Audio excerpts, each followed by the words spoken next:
ঈদ মোবারক। ছাত্র শিবির বিপুল ভোটে ডাকসুতে জিতছে। এই বিজয় ছাত্র শিবিরের না, এইটা মজলুমের বিজয়।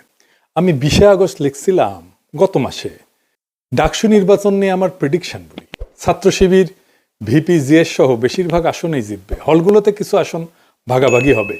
শিবিরের বিজয় হবে ফেনোমেনাল, ভোটের তফাৎ হবে প্রচুর। এই নির্বাচন শেষ পর্যন্ত বাঙ্গু সেকুলার এস্টাবলিশমেন্ট হইতে দেবে কিনা এটা দুশ্চিন্তা। খুব খারাপ কিছু ঘটায় নির্বাচন স্থগিত করে দিতে পারে। বিশেষ করে বামেরা শেষ মুহূর্তে নির্বাচন বয়কট করতে পারে।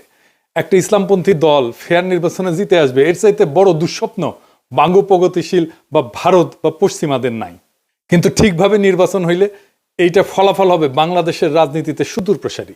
সেটা শুধু বাঙ্গু প্রগতিশীলরা না, সম্ভবত ইসলামপন্থীরাও ঠাউর করতে পারতেছে না।